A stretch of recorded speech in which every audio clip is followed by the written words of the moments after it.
अरे जीव,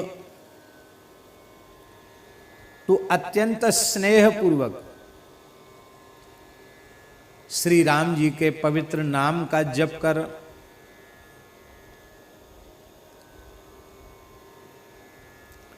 पहले भी कई पदों में गोस्वामी जी महाराज कह चुके हैं, सानुराग राम राम जपो, अनुराग पूर्वक श्री राम नाम का जप करो।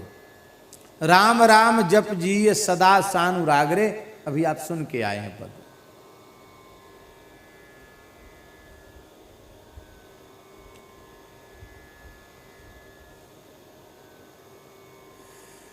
राम नाम जपने से क्या लाभ होगा, ये 65, 66, 67 पद में बता चुके हैं।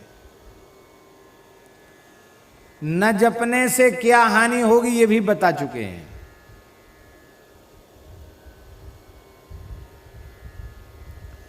अब ऐसे पतित पावन महा महिमामय श्री राम नाम को तू अत्यंत स्नेह पूर्वक जप, प्रेम पूर्वक जप।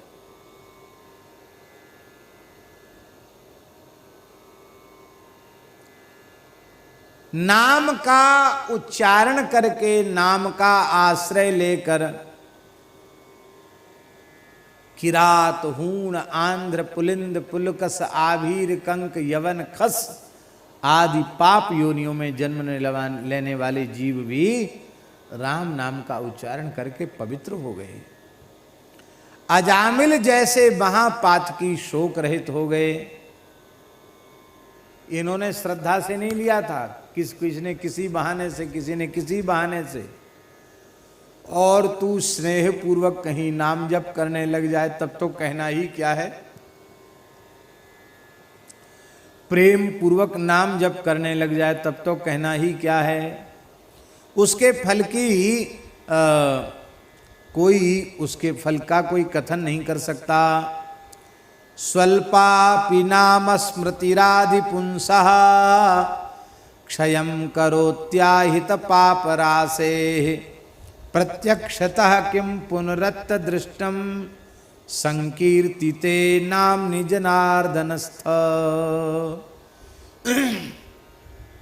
पद्म पुराण में वशिष्ठ जी महाराज अम्बरीश जी को समझा रहे हैं, आदि पुरुष परमात्मा के नामों की थोड़ी भी स्मृति सारे संचित पापों को जलाकर भस्म कर देती है।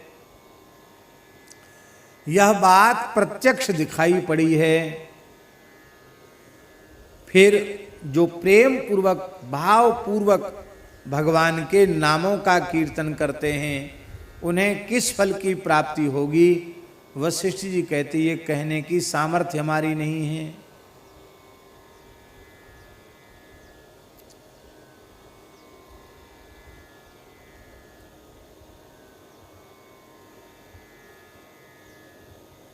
ये राम नाम क्या है? संबल निशंबल को, सखा असहाय को।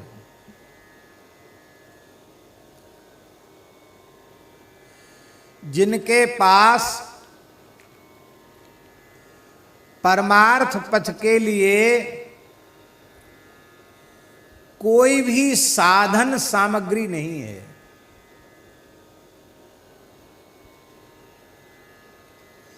आपको यहां से अयोध्या जी जाना है तो चलने की शक्ति और अयोध्या तक पहुंचने की, साध्य आपका अयोध्या हुआ तो अयोध्या तक पहुंचने की जो भी सामग्री है, साधन सामग्री, क्या उस साधन सामग्री के बिना आप श्री अयोध्या जी पहुंच सकते हैं? नहीं पहुंच सकते हैं। साधन सामग्री की बड़ी भारी महिमा है। तो परमार्थ पथ पर तो चलना चाहते हैं पर वे साधन सामग्री से सर्वथा शून्य हैं। ऐसे लोगों की साधन सामग्री क्या है? हनुमान नाटक में हनुमान जी कह रहे हैं, पाथेयम यन मुमुक्षो सपदि परपद प्राप्तये प्रस्थितस्य। भगवान के चरणों तक जो पहुंचना चाहते हैं उनके लिए पाथेय है। पाथेय माने साधन है श्री राम नाम। बिना राम नाम के भगवान की सन्निधि में कोई नहीं पहुंच सकता।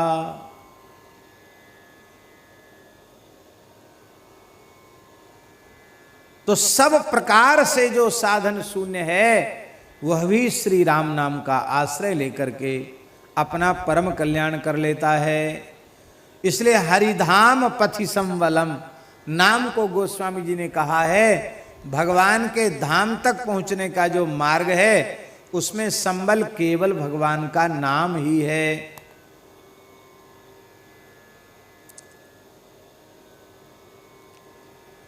दूसरी बात क्या है, ये तो पारमार्थिक बात हुई।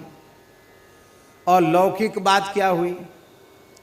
लौकिक बात ये है, विनय पत्रिका में ही गोस्वामी जी कह रहे हैं रोटी लूगा नीके राखे आगे हु की वेद भाग है।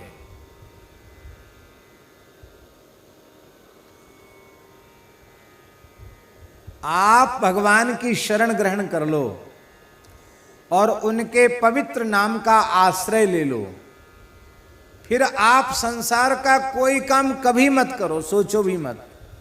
क्रिया के नाम से, उद्यम के नाम से, पुरुषार्थ के नाम से, उपार्जन के नाम से आप कुछ भी मत करो, तो भी ठाकुर जी का ठेका है। क्या ठेका है?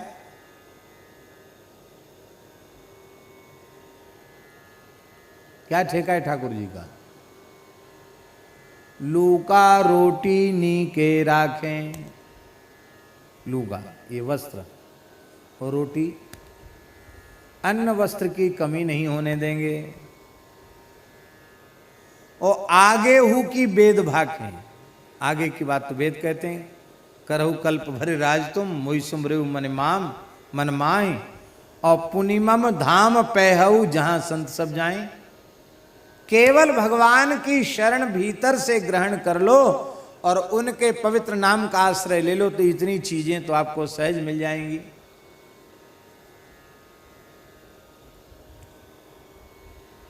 हमारे वृंदावन में एक बड़े वैराग्यवान अनुरागी नामनिष्ठ महापुरुष थे, परम पूज्य बाबा श्री चंद्रशेखर दास जी महाराज। भजन का साक्षात स्वरूप ही थे, बड़ा अद्भुत जीवन था उनका, दास पर भी उनकी अपार कृपा थी, बड़ा वात्सल्य था। पूज्य श्री चंद्रशेखर बाबा के पावन चरणों में हम प्रणाम करते हैं, बड़े उच्च कोटि के महात्मा थे।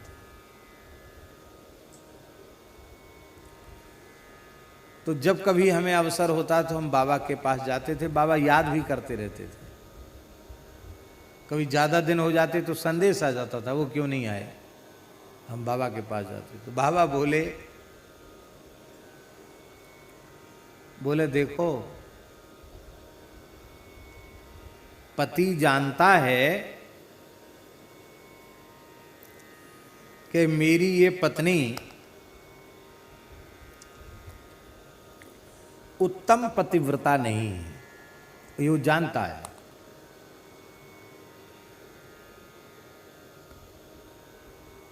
उत्तम पतिव्रता नहीं ये वो जानता है, लेकिन यह जानने के बाद भी अपनी पत्नी होने के नाते उसे अन्न वस्त्र आभूषण आदि देता है कि नहीं देता है?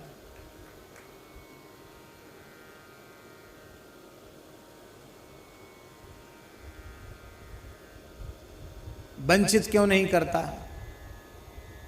उसको कहना चाहिए कि भाई तुम सर्वोच्च पतिव्रता होती तो हम देते, तुम तो ऐसी हो, तुमको क्या दें? फिर भी देता है, जानता है इसका जैसा समर्पण होना चाहिए वैसा नहीं है, प्रेम भी नहीं है, फिर भी देता। क्यों देता है? क्योंकि भले ही पति जानता है कि इसका उत्तम समर्पण नहीं है, उत्तम पतिव्रता नहीं है, वो तो जानता है, लेकिन संसार में प्रसिद्धि यही होती है कि यह अमुक की पत्नी है। तो अब अमुक की पत्नी है तो भूखी प्यासी डोलेगी, उघारी डोलेगी, तो बदनामी कौन की होगी? किसकी बदनामी होगी? उसकी बदनामी नहीं होगी, पति की बदनामी होगी। अरे देखो बड़े भारी सेठ बनते, जमींदार बनते हैं, बड़े आदमी बनते हैं, देखो घरवाली की क्या हालत है, शरीर पर कपड़ा नहीं है इसके, हैं, आंतें सिकुड़ रही हैं, लगता भोजन भी नहीं मिलता इसको। तो ये बात कहकर बाबा रोने लगे और बाबा ने कहा उल्टा स्त्रियों के समान हम जीवों की दशा है। पर गुरुदेव भगवान ने ठाकुर जी से पाण ग्रहण करा दिया है। संसार में तो प्रसिद्धि हो ही गई है कि हम भगवान के हैं, भगवान के हैं, भगवान के हैं। ये नाम मात्र का जो नाता है, इस नाते के कारण ठाकुर जी कितना निर्वाह कर रहे हैं। बाबा ने कई इतिहास बताए। बाबा ने कहा हमारे सामने कई विभीषिकाएं आ चुकी हैं, कितने अकाल पड़ चुके, पर चाहे जितना अकाल आया हमने साधुओं पे कभी अकाल पड़ते नहीं देखा। कहते जब अकाल पड़ा तो सेवा और ज़्यादा बढ़ गई। इसका मतलब ठाकुर जी और लोगों की चिंता करें न करें, हमारे नाम पर जिन्होंने लंगोटी लगाई है, तिलक लगाया है, अब वो भूखे प्यासे रहेंगे। हाँ, अपनी इच्छा से कोई भली रह जा भूखा प्यासा, पर ठाकुर जी की ओर से कोई भूखा प्यासा नहीं रह सकता, नाम मात्र का।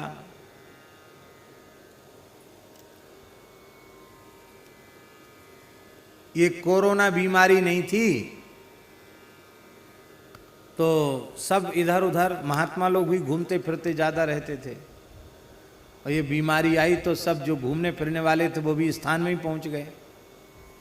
अब पहुंच गए तो रोज भी रसोई ठाकुर जी की ठीक ही बनती है, लेकिन जब सब वहाँ बैठ गए तो सब क्या करें, तो दो दो तीन तीन तरह के साग बन रहे हैं, चटनी बन रही है, पकौड़ी बन रही है, बढ़िया बढ़िया बनने लग गया। तो हमने कहा भैया सब दुनिया में लॉकडाउन हुआ, मलुक पीठ में तो लॉकडाउन क्या हुआ है, तो यहाँ के तो भाग्य ही खुल गए। अब सब साधु जुट गए रसोई बनाने में। आज हम ये बनाएंगे, आज हम ये बनाएंगे, बनाओ भैया, ठाकुर जी को प्रेम से भोग लगे, संत पावें।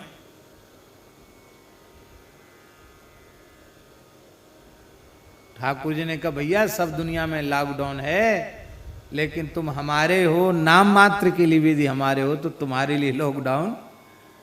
बोलो वृंदावन बिहारी। न तो एक भी दिन सत्संग छूटा। ब्रजभूमि का इतने लंबे समय तक निवास कहां भाग्य में था, सोचते थे कभी ऐसा होगा क्या। सब कुछ अनुकूल ही अनुकूल हुआ, समझ में नहीं आता। हमको ऐसा लगता है, भली प्रतिकूलता वाली बात सबके सामने भी है, पर हमको ऐसा लगता है ये कोरोना नहीं है, ये श्री ठाकुर जी की करुणा हम सब जीवों पर बरसी है। दुनिया के लिए कोरोना है, हम सब के लिए भगवान की करुणा है, जो धाम का आश्रय, श्री नाम का आश्रय, संतों की सन्निधि, गौ माता की सन्निधि, इस बहाने से हम लोगों को प्राप्त हो रही है।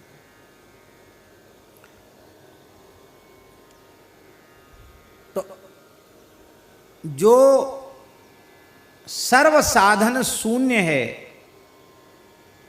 जो असहाय है, उसका सहायक राम नाम है।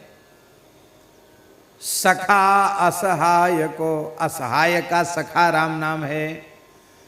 और कैसा है राम नाम, भाग्य है अभागे हु को, गुण गुणहीन को।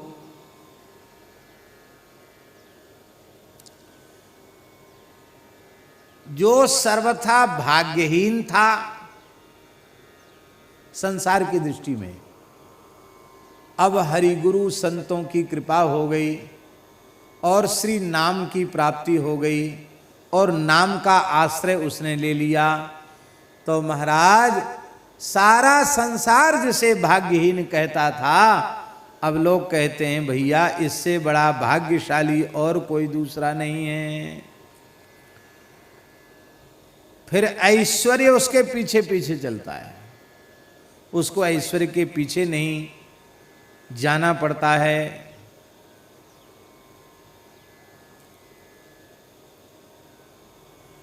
गोस्वामी जी ने अपने जीवन का उदाहरण अपने साहित्य में न जाने कितने स्थानों पर कहा है।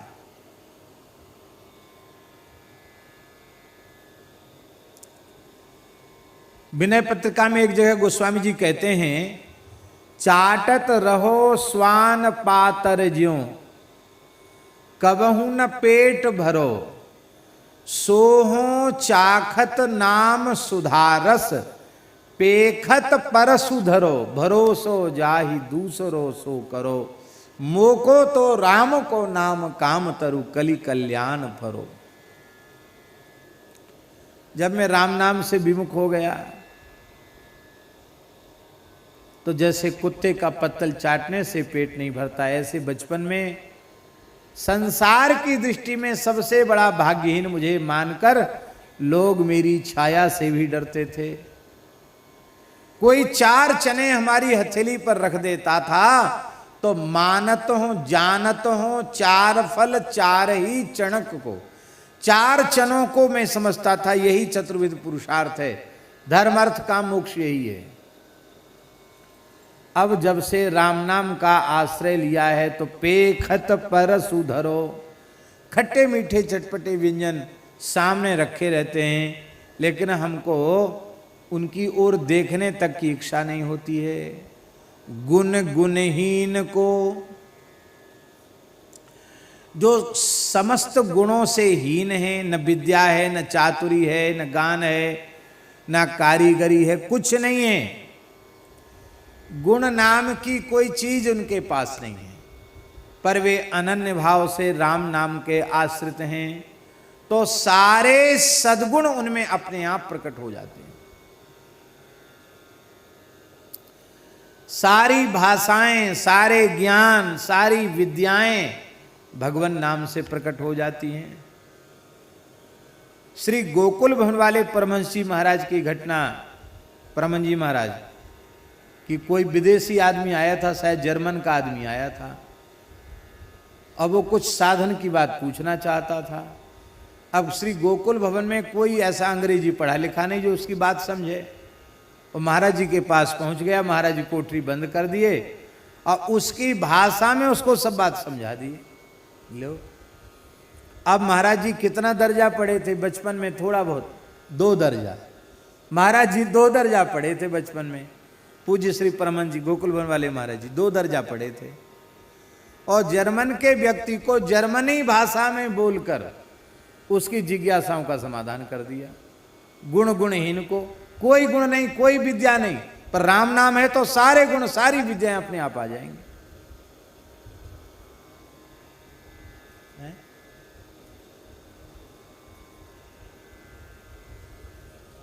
क्या करें?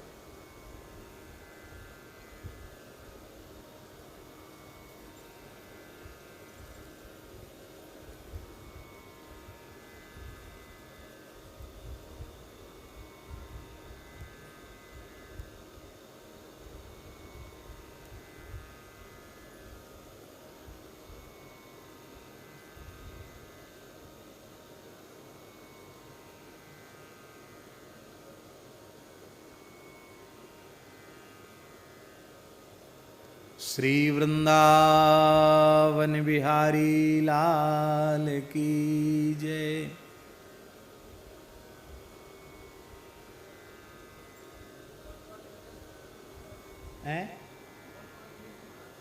मोटे गणेश जी वाले महाराज, हाँ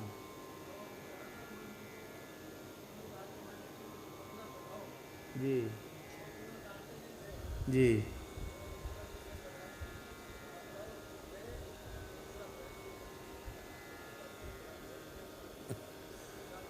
मोटे गणेश जी वाले महाराज जी के पास राधा रमण के गोस्वामी जी गए, बोले हमारे पुत्र को बंगला पढ़ाओ।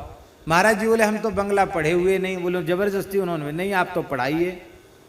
तो महाराज जी बंगला पढ़े नहीं तो खूब बढ़िया से उनको बंगला पढ़ा दिया। तो भगवान के भक्त के भीतर सारे गुण। एक घटना और है पूज्य गुरुदेव भक्तमाली जी की। पंडित श्री जगन्नाथ प्रसाद भक्तमाली जी के दौहित्र, उनके पुत्र, शायद बड़े बाले के लाल जी का, उनका पाटी पूजन था। तो अभी पंडित जी का उत्सव आने वाला है, ये तृतीया से, तृतीया चतुर्थी पंचमी 3 दिन का उत्सव होता पंडित जी का। आज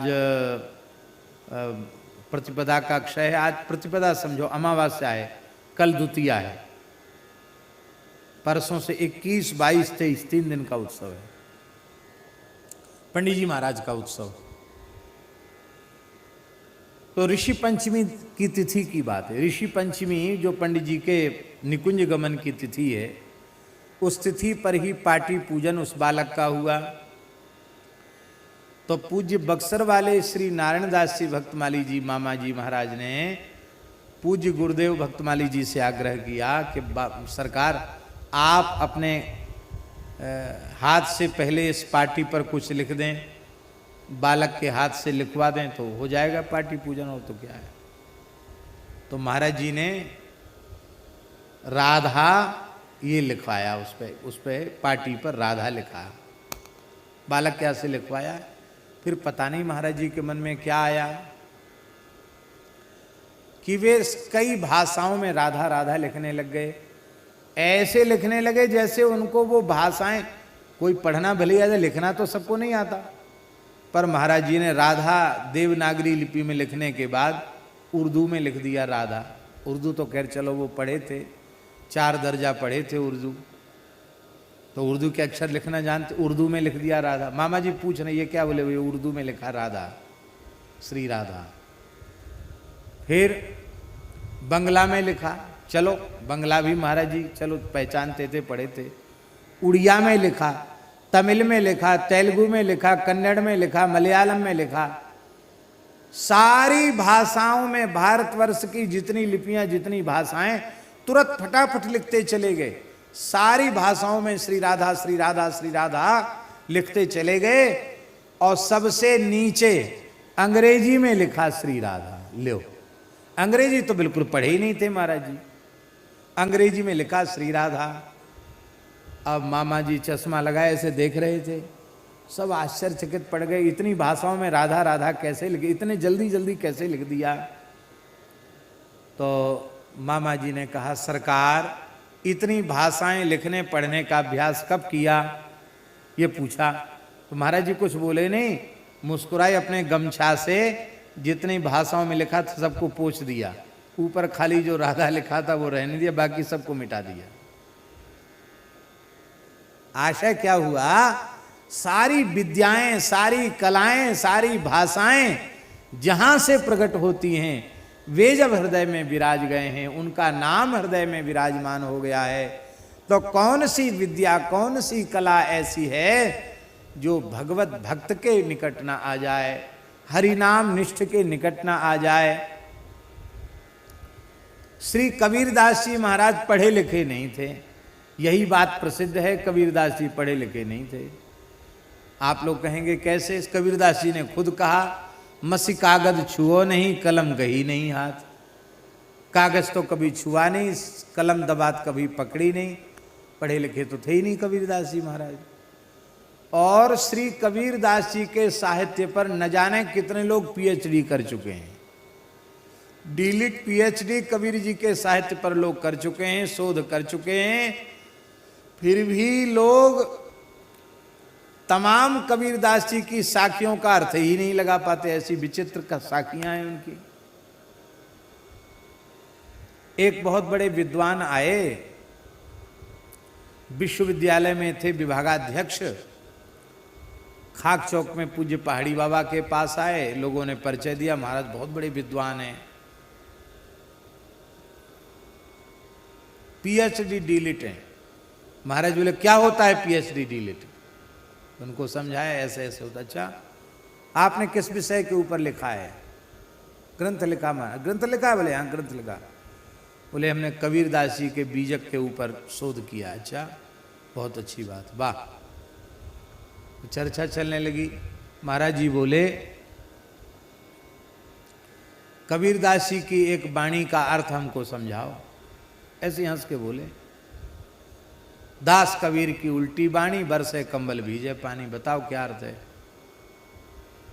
वो महाराज जिसने शोध प्रबंध लिखा था वो चकरा गया, बोला ये कहाँ है। महाराज बोले बीजक में ही है ये। बोले सधुक्कड़ी भाषा होती है। अब साधुओं का सधुक्कड़ी भाषा में क्या कहने का आशय है, मुहावरे होते हैं, ये होता है, इधर उधर की बातें हाँकता रहा, संतुष्ट नहीं कर पाए महाराज जी। महाराज जी बोले तुमने अर्थ तो बताया नहीं, इधर उधर की बातें कर रहे हो, अर्थ तो बताया नहीं। बोले महाराज सोच के बताएंगे। मैंने सोच के बताना। तो जहाँ रुके थे बोले हम सवेरे आएंगे। मैंने कहा ठीक है। वो सवेरे आए नहीं, चले गए। कहा कहाँ गए भाई? बोले वो आएंगे नहीं, वो चले गए। क्यों? अर्थ लगा ही नहीं उनको। महाराज जी बोले देह गेह में आसक्त भोगी पुरुष जीवन मुक्त संत श्री कबीरदास जी की वाणी का अर्थ कहाँ से लगाएंगे? फिर हमने पूछा महाराज जी इसका अर्थ क्या है? बरसे कंबल भीजे पानी। तो महाराज जी ने हमको अर्थ समझाया, ये अर्थ है इसका, बरसे कंबल भीजे पानी।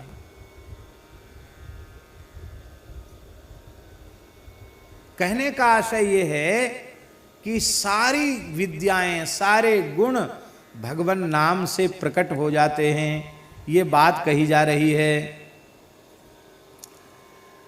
भाग है अभागे हु को, गुण गुणहीन को, गाहक गरीब को, दयालु दान दीन को। गाहक गरीब को, ये बड़ी ऊंची बात है।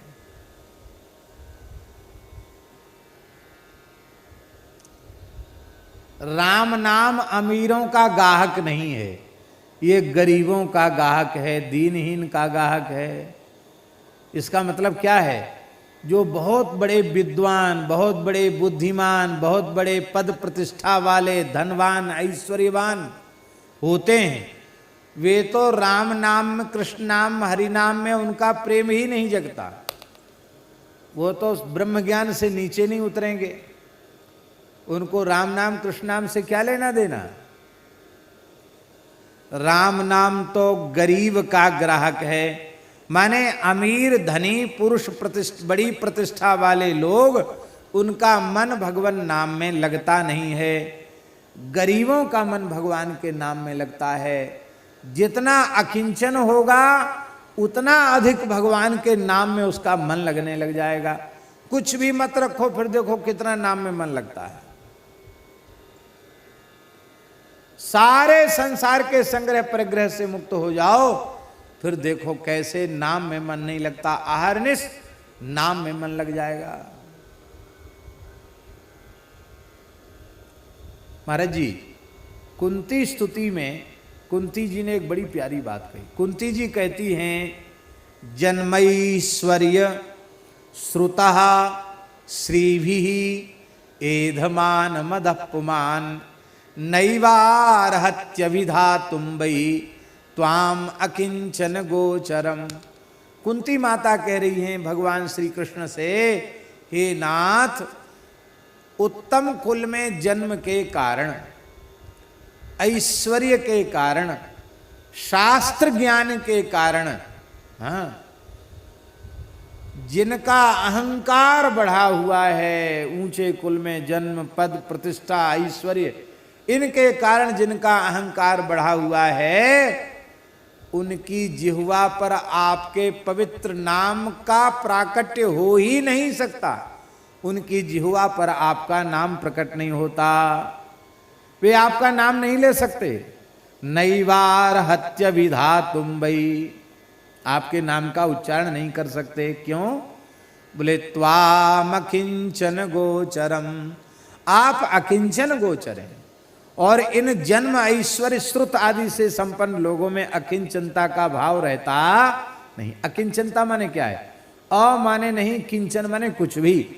जीवन में अपना कहलाने के लिए जिसके पास कुछ भी न बचे, उसे अकिंचन कहते हैं। भले ही हम लोगों की समझ में ना आवे, पर सच्ची बात और पक्की बात यही है कि भगवान की सबसे भारी कृपा होती है तब गरीबी आती है।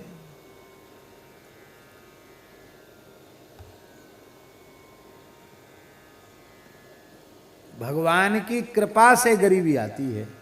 हाँ, अरे गरीब नहीं बनोगे तो गरीब निवाज की कृपा कैसे होगी? दीन नहीं बनोगे तो दीन बंधु की कृपा कैसे होगी? संत श्री मलुकदास जी की वाणी में एक पद है, बाबा मन का है सिर तले, एक पद है।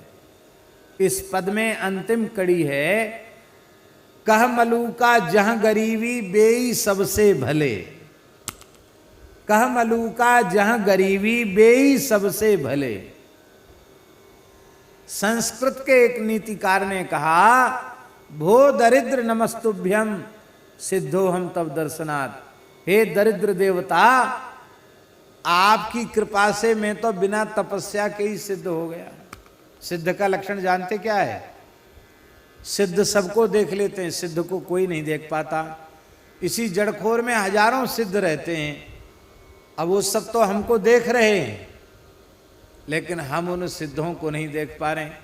आज हम जो स्नान किए उसमें एक भाव ये भी था कि पहाड़ से जल बह रहा है, न जाने कितने संतों का चरणों का जल होगा ये। तो आज अमावस्या है तो चलो कम से कम स्नान तो हो जाए, ये भी एक मन में विचार था। भले हम नहीं देख पा रहे उन संतों को, पर इन्हीं पर्वत मालाओं में वे संत भजन कर रहे हैं, तो उनके शरीर को छूकर जो हवा चल रही है, वो हवा तो हमको लग रही है कि नहीं, उसका लाभ हमें मिलेगा। इनके चलने फिरने पर जो रज उड़ रही है, वो रज हमारे पर पड़ रही है। इसी जंगल का जल उनके चरणों को छू करके आ रहा है, उसका स्पर्श हो रहा है, ये लाभ है। तो सिद्ध सबको देख लेते, पर सिद्धों को कोई नहीं देख पाता। माने वो संस्कृतज्ञ पंडित ये कह रहे हैं कि दरिद्र को कोई नहीं देखता, दरिद्र सबकी ओर देखता है, पर दरिद्र की ओर कोई नहीं देखता। तो हम तो बिना तपस्या के ही सिद्ध हो गए, हम सबको देख रहे हैं, हमें कोई नहीं देख रहा है। बोलो भक्त वत्सल भगवान की जय। तो श्री नारद जी महाराज कह रहे हैं भागवत 10वें स्कंद पूर्वार्ध में, यमलार्जुन के प्रसंग में देवर्षि नारद जी कह रहे हैं, नारद जी कहते हैं, दरिद्रस्यैव युज्यन्ते साधव समदर्शिनः। यद्यपि संत समदर्शी होते हैं, लेकिन उनकी विशिष्ट कृपा की अनुभूति धनहीन पुरुषों को ही होती है। धनवान पुरुषों को उनकी विशेष कृपा का अनुभव नहीं हो पाता है। कृपा होती तो सब पर समान है, पर अनुभूति किसे होती है? अनुभूति धनहीन पुरुषों को होती है, धनवान पुरुषों को नहीं होती है। क्यों? क्योंकि धनहीन पुरुष में एक दोष और धनवान पुरुष में 3 दोष।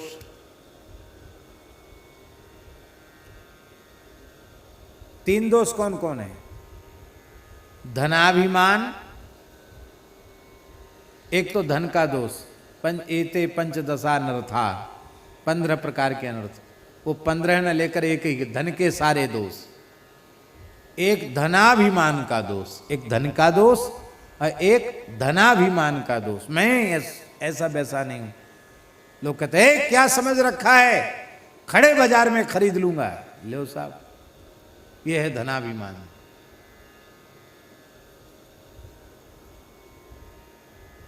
धन का दोष, धनाभिमान का दोष। तीसरा दोष होता धन की तृष्णा का दोष।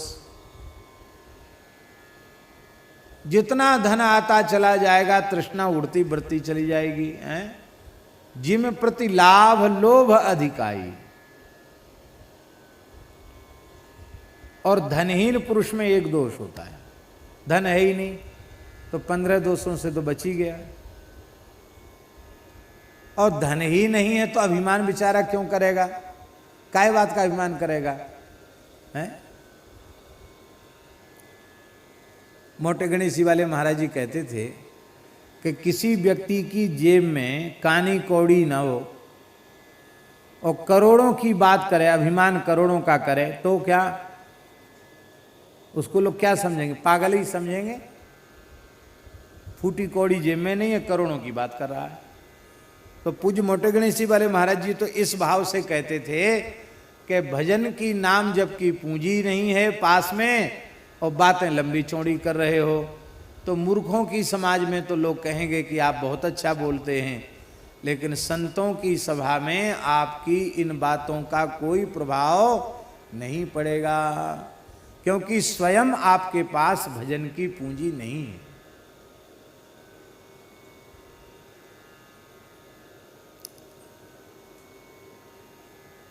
तो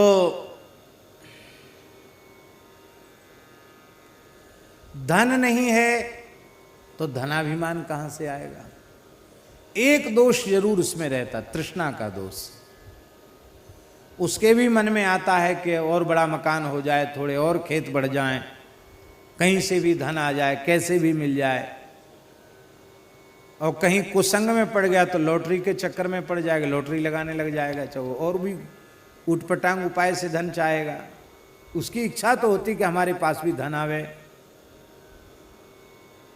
अब पता नहीं वो पहले पुरानी सत्यनारायण कथा पुस्तक चलती थी, तो उसमें कुछ हिंदी की टीका में कुछ दोहा चौपाई वगैरह भी लिखी रहती थी उसमें। तो एक हमको याद है, उस संस्कृत तो नहीं है शुद्ध, लेकिन वो याद आ गई तो बोल देते हैं। टका धर्मम टका कर्मम टका ही परमम तपः यस्य गेहे टका नास्ति हा टका टक टकायते है। पुरानी एक सत्यनारायण कथा की पोथी में है ये, हा टका टक टकायते। टका के लिए टकटकी लगा कर देखता, ये बेचारे में दोष होता है, हा टका टक टकायते। इस दोष की निवृत्ति संतों के संग से बहुत जल्दी हो जाती है, क्योंकि संतों की शरण में पहुंचने के बाद पता चल जाता है, पायो जी में तो राम रतन धन पायो, वस्तु अमोलक दी मेरे सतगुरु, कृपा करी अपनायो, पायो जी में तो राम रतन धन पायो। खर्चे न खूटे चोर नहीं लूटे, दिन दिन बढ़त सवायो। तो असली संपत्ति भगवान नाम ही है, हरि नाम असली संपत्ति है। इसका ज्ञान उसको हो जाएगा तो नकली चीज के संग्रह में क्यों लगेगा, असली चीज के ही संग्रह में लगेगा। आज प्रातः काल की प्रार्थना में स्वामी जी की कैसेट में स्वामी जी एक बड़ी अच्छी बात कह रहे थे। वो कह रहे थे कि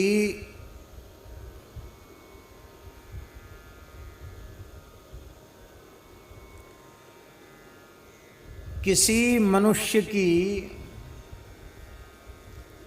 100 वर्ष की आयु है, तो 100 वर्ष की आयु में उसकी आयु 50 साल उसके हो गए, तो 50 साल का वो नहीं हुआ, यही बोले थे ना, 50 वर्ष का नहीं हुआ। भगवान ने जो आयु उसको दे रखी थी उसमें से 50 साल नष्ट हो गए हैं। हाँ, 50 साल मर गया, कहते हम 50 साल के, 50 साल तक जिए नहीं, 50 साल के मर गए। हर क्षण मर रहा है, हर क्षण मर रहा है, हर क्षण नष्ट हो रहा है। तो विनाशी है ये सब चीजें, अविनाशी क्या है? राम नाम सत्य है, यही अविनाशी है। हमारे महाराज जी सवेरे सवेरे बाल भोग बनाते थे, तो कभी कभी जो धुन आ जाती वही कीर्तन करने लग जाते। एक बार महाराज जी कीर्तन कर रहे थे, राम नाम सत्य है, राम नाम सत्य है, गोपाल नाम सत्य है, राम नाम सत्य है, यही कहते हुए पूरी रसोई बनाई महाराज जी ने। और जब पुस्तकालय में आकर बैठे, तिलक लगाने लगे, तो हमने कहा महाराज जी आज तो आप ये कीर्तन कर रहे थे। बोले सबसे उत्तम कीर्तन तो वही है, पर पंडित जी बात ऐसी है कि किसी के घर में बालक का जन्मोत्सव हो तब ये कीर्तन मत कराने लग जाना, राम नाम सत्य है, गोपाल नाम सत्य है, नहीं दक्षिणा नहीं मिलेगी, पिटाई हो जाएगी। और किसी के विवाह में जाके भी ये कीर्तन मत कराना, राम नाम सत्य है, गोपाल नाम सत्य है, वहाँ भी पूजा हो जाएगी। तो बोले संसार के लोग समझते नहीं हैं, हृदय से स्वीकार नहीं करते हैं, पर कितना बढ़िया कीर्तन है, राम नाम सत्य है, राम नाम सत्य है, सत्य बोलो गत्य है, सबसे बढ़िया कीर्तन है। ये तत्वज्ञानी संतों की दृष्टि ऐसी होती है। तो ये नाम महाराज जो हैं, गाहक गरीब को। अब यहां एक प्रश्न है, अम्बरीश जी महाराज सप्तद्वीपवती पृथ्वी के एक छत्र सम्राट थे। सुखदेव जी महाराज ने कहा, अव्ययाम च श्रियम लब्ध्वा विभवम चातुलम भुवि। अव्यय लक्ष्मी थी, कोई था नहीं थी कितना धन था उनके पास। इस धरती पर अम्बरीश जी के जैसा वैभव किसी के पास नहीं था। फिर अम्बरीश जी की जिह्वा पर निरंतर नाम कैसे रहता था, ये प्रश्न हो सकते हैं, तो गरीब नहीं थे। अम्बरीशो महाभागः सप्तद्वीपवती महिम अव्ययाम च श्रियम लब्ध्वा विभवम चातुलम भुवि। फिर वो भजन कैसे करते थे, यहां तो गरीब नहीं थे वो। कैसा भजन करते थे अम्बरीश जी? सवई मनः कृष्ण पदारविंदयो वचांसि वैकुंठ गुणानुवर्णने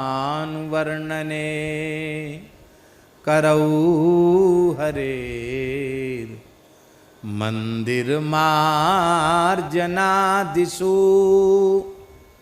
श्रुतिम चकाराच्युत सत्कथोदय। ऐसी भक्ति है अम्बरीश जी महाराज की। उनकी वाणियां वचांसी, बहुवचन है महाराज, वचः वचसी वचांसी, भगवान के गुणानुवाद के वर्णन में उनकी समस्त वाणियां, माने परापश्यंती मध्यमा वैखरी, चारों वाणियों से भगवत गुणगान करते थे। चारों में भगवान नाम व्याप्त रहता था। ऐसे अम्बरीश जी महाराज अपनी समस्त इंद्रियों से इंद्रियों के अधीश्वर भगवान की सेवा करते। इसका आशय क्या है? इसका आशय ये है कि इतने बड़े श्री संपन्न होकर भी वे अपने को श्री संपन्न नहीं मानते थे। क्यों? बोले वासुदेवे भगवती तद भक्तेषु च साधुषु प्राप्तो भावम परम विश्वम ये नेदम लोष्टवत् स्मृतम। भगवान और भगवान के भक्तों में, संतों में ऐसा प्रेम बढ़ गया था अम्बरीश जी को कि सारे संसार की संपत्ति मिट्टी के ढेले के जैसी व्यर्थ दिखाई पड़ती थी। इसका आशय यह है कि राम नाम का आश्रय जिन्हें प्राप्त होता है वे सारे संसार के वैभव से युक्त होकर भी उससे मुक्त रहते हैं, क्योंकि उसके प्रति उनका राग नहीं होता है। तम मैंने स्वप्न संस्तुतम, जैसे स्वप्न के पदार्थ कल्पित हैं, मिथ्या हैं, ऐसे ही संसार के पदार्थों को स्वप्न के समान वे देखते हैं। इसलिए उनकी भक्ति प्रभावित होती नहीं है। इसका मतलब है अकिंचन दो प्रकार के होते हैं, एक सुदामा जी के जैसे अकिंचन जिनके पास कुछ है ही नहीं, और एक अम्बरीश जी की कोटि के अकिंचन जिनके पास सब कुछ है पर अपना कहलाने के लिए केवल ठाकुर जी श्री जी हैं। ये एक अकिंचनता का भाव। ये इसलिए परम अकिंचन प्रिय हरि केरे ताते कहीं संत सुखटे संत श्रुति टेरे। संत और श्रुति टेर करके कहते हैं दयाल दान दीन को ये दीनों को देने वाले हैं। जो संपत्ति शिव रावण ही दीन दिए 10 मात, सोई संपदा विभीषण ही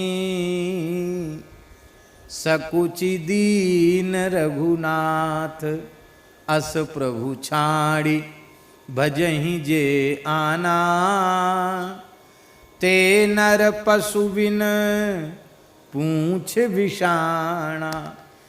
ऐसे भगवान को छोड़ करके जो किसी दूसरे का आश्रय लेते हैं वे तो बिना सींग पूंछ के पशु हैं। और कैसा है राम नाम? सब राम नाम के विशेषण है महाराज जी। कुल अकुलीन को सुनियो है वेद साखी है। कहते वेद साक्षी हैं, वेद भगवान प्रमाण हैं। अंत्यज कुल में उत्पन्न होने वाला व्यक्ति भी राम नाम का आश्रय ले ले तो बड़े से बड़े कुलीनों के द्वारा भी वह पूजनीय हो जाता है।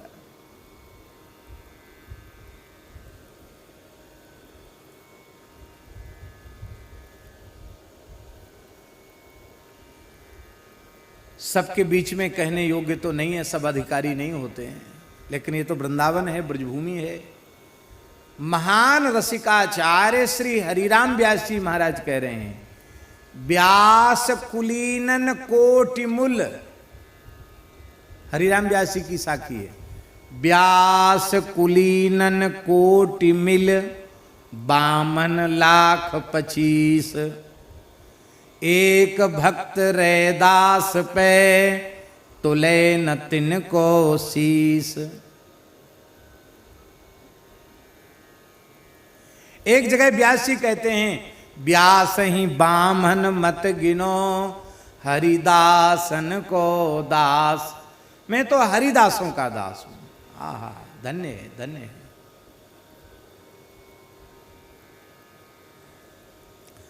एक दक्षिण भारत की घटना सुना दें।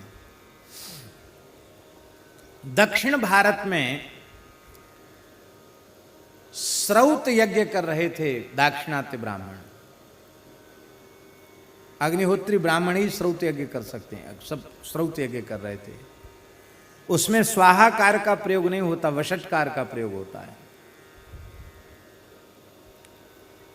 तो एक भक्त थे महाराज जी, वो बहुत निम्न कुल में, अंत्यज कुल में उत्पन्न हुए थे, पर वो बहुत श्रेष्ठ भक्त थे। निरंतर भगवान के नाम का जप करते रहते थे, भगवान के प्रेम में ऐसे विभोर रहते थे, उनको शरीर संसार का होश ही नहीं रहता। तो वे स्वाभाविक रूप से वहां से निकलते हुए, चलते हुए जा रहे थे। तो ब्राह्मणों ने देखा कि ये अंत्यज है, यहां से निकल रहा है। वेद उन्होंने बोलना बंद कर दिया। उन्होंने कोई गलती नहीं की थी, उन्होंने तो शास्त्र की विधि का ही पालन किया। बंद कर दिया वेद पाठ, वेद बोलना बंद कर, वेद का उच्चारण बंद कर दिया। और भक्त तो आगे बढ़ गए, पर भक्तापराध कितना भयंकर होता है। उन सभी ब्राह्मणों को वेद विस्मृत हो गया, भूल गया वेद। अब वो संध्योपासन के मंत्र भी एक दूसरे से पूछें तो सबको गायब। सब जैसे फ्यूज उड़ जाता ना बल्ब का, तो लाइट बुझ जाती, फ्यूज उड़ गया। ऐसी सबके दिमाग का फ्यूज उड़ गया। 24 अक्षर की गायत्री भी कंठस्थ नहीं रहेगी, सब एकदम जड़ हो गए। अब विचार करने लगे आखिर हुआ क्या। हम लोग अपनी अपनी शाखाओं के वेद, वेदांग के सहित हमें कंठस्थ हैं, बड़े बड़े विद्वान, ये सब हुआ क्या। विचार करने लगे कि आखिर ऐसा क्या अपराध बना, एक साथ सबकी बुद्धि विद्या कहाँ चली गई। अब हमें तो संध्या तक के मंत्र भूल गए, हमारे तो धर्म कर्म सबका लोप हो गया, यज्ञ भी पूरा नहीं होगा, अब क्या होगा। उनके मन में आया कि कहीं हो ना हो, इसको देखकर हम लोगों ने बोलना बंद किया था। ये सुनते हैं कि भगवान का भक्त है रंगनाथ जी का, कहीं ऐसा तो नहीं इस भक्त के प्रति ये भाव आने से ऐसा हुआ हो सकता है ऐसा हो, ऐसा उनके मन में आया। तो चलो भाई खोजो उसको। तो चल पड़े उस दिशा में जिधर की ओर वो गए थे, अपने आराम से जा रहे थे। उन ब्राह्मणों ने बोला, ए महाराज सुनो सुनो सुनो, ठहरो ठहरो, ठहर गए। ब्राह्मणों ने कहा, महाराज हमारा वेद भूल गया है, हमारे धर्म कर्म का लोप हो रहा है, आप हमारे धर्म कर्म को बचाओ। ब्राह्मणों को देख करके वे भक्त तो भगवान के प्रेम में विभोर थे, बोले वाह, हम तो आपसे बात करने योग्य नहीं हैं, आप हमारा मुंह देखने के लायक हम नहीं हैं, और आप इतने ब्राह्मणों ने कृपा की है। ब्राह्मण तो भगवान का स्वरूप होता है। साष्टांग लौट के धरती पर उन्होंने प्रणाम किया। बोले महाराज क्या बात है, आप सब क्यों कष्ट किए हो? बोले महाराज क्या बता मैं, हमारा सबका वेद भूल गया, तो हमने तो देखा तक नहीं कि यहाँ कुछ हो रहा है, कोई बैठा है, हम तो अपने मस्ती में चले गए, हमने नहीं देखा आप लोगों की ओर। पर यदि आप लोगों के मन में ऐसा आता है कि हमारे प्रति हीन बुद्धि करने से आपको वेद भूल गया है, तो हम भगवान से प्रार्थना करते हैं आप सबको वेद की पुनः स्मृति हो आवे। नहीं भाई, फिर भी तब उन्होंने कहा कि भगवान के नाम की ऐसी महिमा है कि संपूर्ण वेद मेरे भीतर प्रकाशित हो रहे हैं, लेकिन शास्त्र की मर्यादा के कारण हम आपको उपदेश नहीं कर सकते, पर संकेत जरूर करेंगे।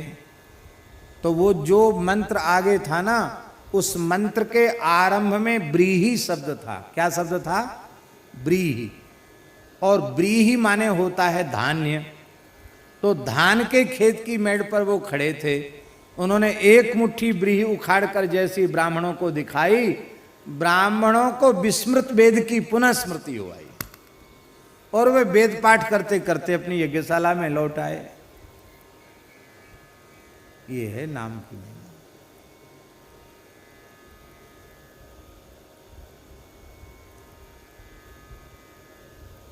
सब कुछ प्रकट हो जाता है महाराज जी, हैं?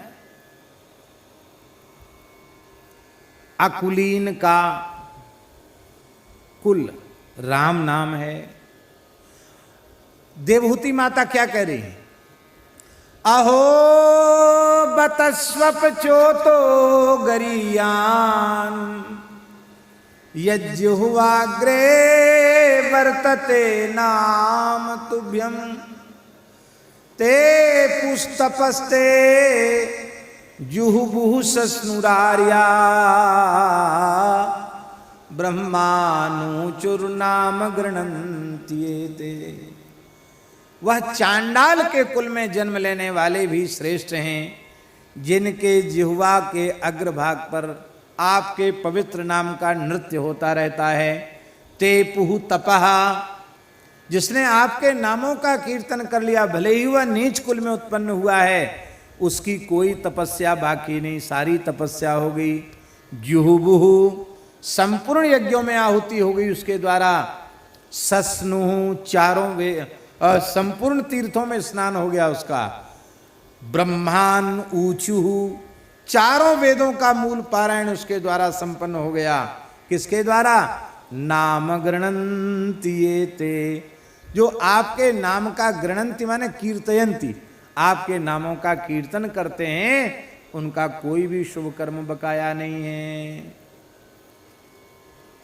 राम जी के चरित्र में ही देख लीजिए महाराज जी, निषाद कोई कुलीन नहीं होता है। निषाद, सबरी, स्वपच, ये सब अकुलीन ही थे, लेकिन राम जी के नाम की महिमा से सब परम पवित्र हो गए। लोक वेद सब भांति ही नीचा, जासु छायल छुई ले सींचा, तेहि भरी अंक राम लघु भ्राता, मिलत पुलक परिपूरित गाता। भरत जी ने ऐसे निषाद राज को अपनी भुजाओं भर के हृदय से लगाया। और इतना ही नहीं, जब निषाद राज ने वशिष्ठ जी को दूर से ही दंडवत प्रणाम किया, तो राम सखा ऋषि बर बस भेंटा, जनु मही लुठत स्नेह समेटा। क्या बढ़िया उपमा है, जनु मही लुठत स्नेह समेटा। जैसे भूमि पर स्नेह लौट रहा हो, प्रेम लौट रहा हो, प्रेम की रास पड़ी हो और प्रेम को उठा लिया गया हो। क्यों?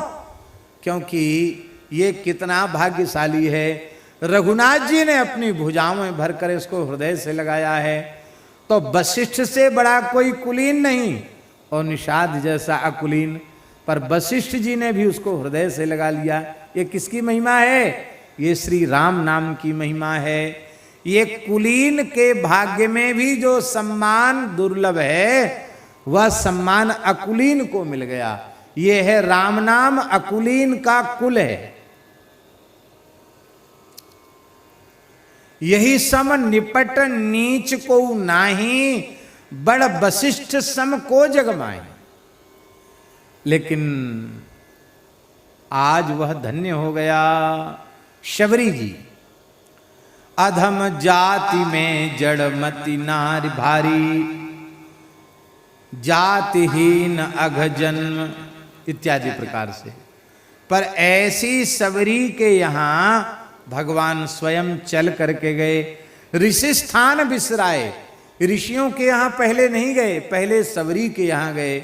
सबरी के आतिथ्य को भगवान ने स्वीकार किया और स्वीकार ही नहीं किया, सबरी की चरण रज से अशुद्ध सरोवर के जल को शुद्ध करा के भक्ता सबरी की महिमा को सर्वोच्च रूप में प्रस्तुत किया, प्रमाणित किया।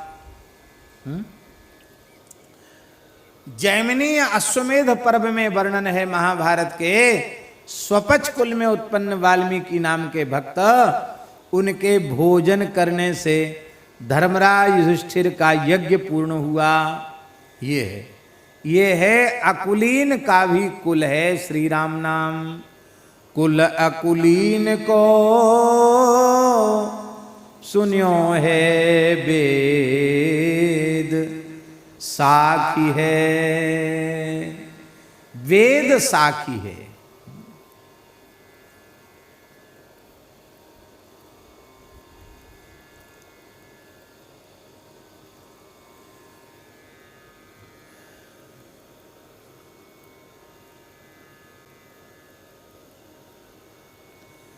एक डोम आया, डोम दर्शन करते हुए आया, अयोध्या से आया था। उसको पता चला कि हमारे राम जी का चरित्र लिखने वाले बाबा जी बनारस में ही रहते हैं। तो 80 घाट पर तुलसीदास जी महाराज बैठ के माला फेर रहे थे, और वो डोम अयोध्या जी का था। उसने दूर से पृथ्वी पर लौटकर साष्टांग प्रणाम किया और बड़ी दीनता से हाथ जोड़कर कहा, राम राम बाबा, राम राम। तुलसीदास जी आप ही हैं? बोले हाँ। भैया कहाँ से आए हो? कहा राम राम बाबा, मैं अयोध्या का डोम हूँ। इतना सुनते ही तुलसीदास जी भाव विह्वल हो गए, दौड़े और भूमि पर साष्टांग पड़े हुए इस डोम को उठाकर छाती से लगा लिया। भैया तुम अयोध्या से आए हो, साक्षात राम जी। अरे राम राम, आप पवित्र सरयू पारीण विप्रकुल में जन्म लेकर इस डोम को आपने छाती से लगा लिया। कहा भैया एक तो श्री अयोध्या से आया है, फिर मेरे आराध्य का नाम ले रहा है, हैं? राम नाम लेने के बाद भी वह अपवित्र रह गया।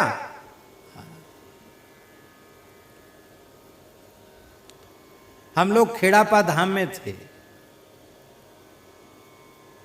आचार्य चरण का चरित्र, श्री रामदास जी महाराज की वाणी, श्री दयालदास जी महाराज की वाणी और उस परंपरा का जो साहित्य है, क्या अद्भुत महाराज। किसी पवित्र विप्रकुल में जन्म हुआ था उनका, लेकिन कैसा अद्भुत जीवन। पूर्व जन्म में श्री रामदास जी महाराज त्रिदंडी सन्यासी थे, वैष्णव सन्यासी थे, बड़े उच्च कोटि के भगवान के भक्त थे। और जो दयालदास जी महाराज हैं राजगुरु थे, बड़े प्रकांड विद्वान थे, उनके शिष्य थे। एक निम्न कुल के व्यक्ति की पूजा गुरु जी ने स्वीकार कर ली, तो उनको अच्छा नहीं लगा। बोले महाराज आपने इस अंत्यज की सेवा को, पूजा को स्वीकार कर लिया। आपने कहा कि रे भाई ये सत्संग करता है, राम नाम का जप करता है, भगवान का भक्त है, तो क्या हुआ इससे, हमने पूजा स्वीकार कर ली तो क्या हो गया। और बोले नहीं महाराज ये तो हमको समझ में नहीं आई आपकी बात। तो बोले आपको इसी शरीर से आपका मोक्ष होने वाला था, लेकिन भक्ति की महिमा अभी तुम्हारी समझ में नहीं आई है, इसलिए तुमको अंत्यज कुल में, चर्मकार मानकर तुमने घृणा की ना, तो इसी चर्मकार कुल में, अंत्यज कुल में जन्म लेना पड़ेगा तुमको, गुरुजी ने कहा। बोले हम तो ले लेंगे जन्म, लेकिन मेरी एक प्रार्थना है, हम आपके चरण नहीं छोड़ सकते, हमारा जन्म आपके ही द्वारा हो, आप ही मेरे पिता बने और आप ही मेरे गुरु बने। बोलो भक्त वत्सल भगवान की जय। गुरु जी बोले चलो हमको भी आना पड़ेगा। और श्री रामदास जी महाराज का अवतरण खेड़ापा में तो हुआ अवतरण, और कहाँ हुआ। और फिर उनके पुत्र और उनके शिष्य श्री दयालदास जी महाराज, जिनकी ऐसी कठोर तपस्या कि कराल कलिकाल में अप्सरा, इंद्र के द्वारा भेजी हुई अप्सरा उनके भजन को डिगाने आई, लेकिन अप्सरा की ओर आंख उठाकर नहीं देखा। यह है राम नाम की महिमा, ऐसी निर्विकारता नाम जापकों को प्राप्त हो जाती है। और वो महाराज अप्सरा को बड़ा अपमान का अनुभव हुआ, हमारी तरफ देखते नहीं, शाप दे दिया उसने, अंधे हो जाओ, नेत्रहीन हो जाओ। नेत्र चले गए दयालदास जी के। गुरुजी से कहा महाराज ऐसे ऐसे हो गया, नेत्र ज्योति चली गई। तब गुरुजी ने कहा ठाकुर जी को पुकारो। कौन सा ग्रंथ है? करुणा सागर। ऐसा गोविंदु कृपा सिंधु दीन बंधु राम जी। और वो करुणा सिंधु नामक ग्रंथ आज भी उसका पाठ करुणा सागर, उसका पाठ करते करते लोगों की सब कामनाएं पूरी हो जाती, आज भी सारी कामनाएं पूर्ण हो जाती। महाराज जहां उन्होंने भजन किया, इंद्र उनका दर्शन करने आया, आपकी भजन करते करते माला टूट गई, तो इंद्र ने प्रकट होकर उनकी माला को तत्काल पो दिया, गो दिया माला को। ये किसकी महिमा? ये है राम नाम की महिमा। एक दो चरित्र ऐसे नहीं हैं, असंख्यों चरित्र भक्ति साहित्य में हैं। कुल अकुलीन को, अकुलीनों का भी कुल श्री राम नाम है। सुन्यो है वेद साखी, वेद में इस बात की साक्षी है। बोलो भक्तवत्सल भगवान की जय। आथर्वणी श्रुति, अथर्व वेद की श्रुति में ऐसा लिखा है, यश्चांडालोपि रामेति वाचम वदेत् तेन स संवदेत् तेन स संवसेत् तेन स भुंजीयात्। लिखा हुआ है राम राम राम ऐसा उच्चारण करने वाला जो चांडाल है, उससे भी भेद नहीं रखना चाहिए। यही कारण है हमारे यहाँ विरक्त संतों की परंपरा में यद्यपि वर्णाश्रम धर्म के प्रति पूर्ण निष्ठा, पूर्ण श्रद्धा रखते हैं, और मर्यादा हमारे यहाँ पुराने संतों में रसोई में कौन जाए, पूजा में कौन जाए, ये मर्यादा भी है, लेकिन भगवान के शरण में आने वाले सभी साधक एक पंक्ति में बैठकर प्रसाद पाते हैं, क्योंकि सब राम नाम जपने वाले हैं। और ये ना हो तो एक पंक्ति में बैठ के पाएंगे? आप लोगों को तो शायद पता न होगा, पर ब्राह्मणों में तो इतना आचार विचार रहता है कि ब्राह्मण भी ब्राह्मण के यहाँ भोजन नहीं करता। हाँ, ब्राह्मण ब्राह्मण के यहाँ भोजन नहीं करता।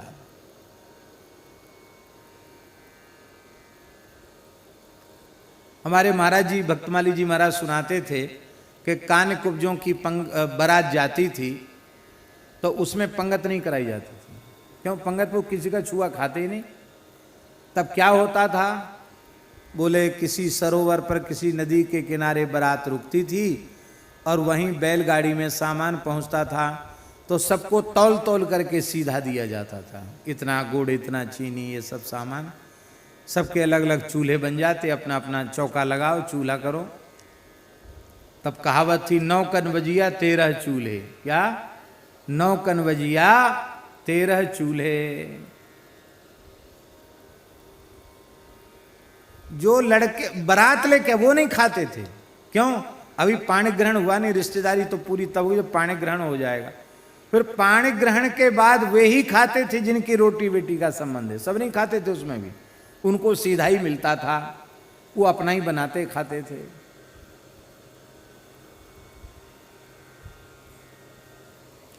हमारे पूज्य गुरुदेव भक्तमाली जी के पूज्य पिताजी पंडित श्री लक्ष्मण प्रसाद जी त्रिपाठी, उनको पता चला, महाराज जी का तो कोई संपर्क संबंध था नहीं, मेरी विशेष प्रार्थना पर, उनके एक शरीर के छोटे भाई थे, उनके विशेष आग्रह पर महाराज जी नैमिषारण्य पधारे। फिर दास ने बहुत प्रार्थना की तो जिस गांव में महाराज जी का जन्म हुआ था वहां पधारे। तो उस समय महाराज जी बोले कि 68 वर्ष के बाद इस गांव का दर्शन हो रहा है। क्या कहा? 68 वर्ष के बाद। आप सोचो कैसा उनका विरक्त जीवन था। 68 साल के बाद कोई संपर्क संबंध ही नहीं था।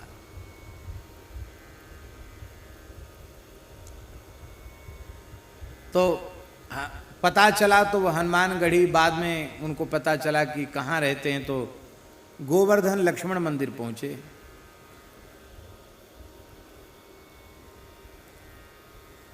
कहाँ से नैमिषारण्य कहाँ से चले होंगे, कितने जगह बदले होंगे, और बीच में तो पानी भी नहीं पिया उन्होंने। और जब गोवर्धन पहुंचे तो महाराज जी ने कहा कि आप स्नान करके अपना थोड़ा नित्य नियम कर लो, भोग लग गया है, प्रसाद पालो।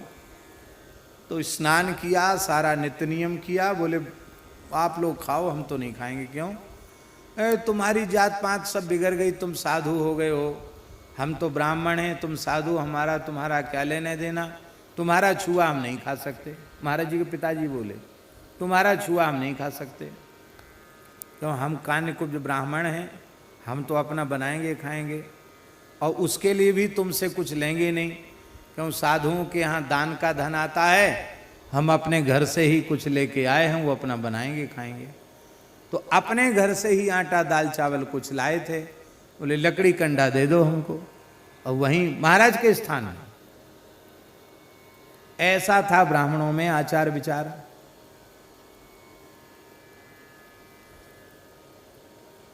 तो ये शास्त्र का आचार विचार एक जगह है, पर संत एक साथ बैठकर पंगत में सिया हरि नारायण गोविंद भज रामा कृष्णा गोविंद, बोलो संतो हरि हरि, मुख पर मुरली अधर धरी।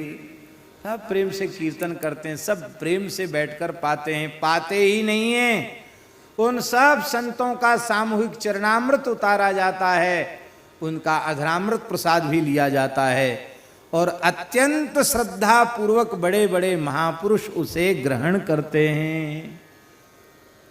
आप लोग कहेंगे अशास्त्रीय परंपरा है। नहीं नहीं, ये अशास्त्रीय परंपरा नहीं है।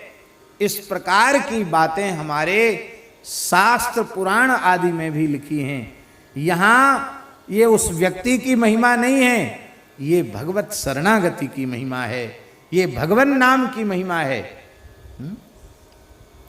यन्नामधेय श्रवणानुकीर्तनात् यत् प्रभवणाद् यत् स्मरणादपि क्वचित् स्वादोपि सद्यः सवनाय कल्पते कुतः पुनस्ते भगवन्नुदर्शनात्। प्रहलाद जी क्या कह रहे हैं? विप्राद द्विषद गुणयुता दरविंद नाभ पादारविंद विमुखात् स्वपचम वरिष्ठम मन्ये तदर्पित मनो बचने हितार्थ प्राण पुनाति सकुलम न तो भूरि मानः। बोलो भक्तवत्सल भगवान की जय। ऐसे हैं महाराज जी श्री राम नाम। और कुल अकुलीन को स्नेह है वेद साखी है,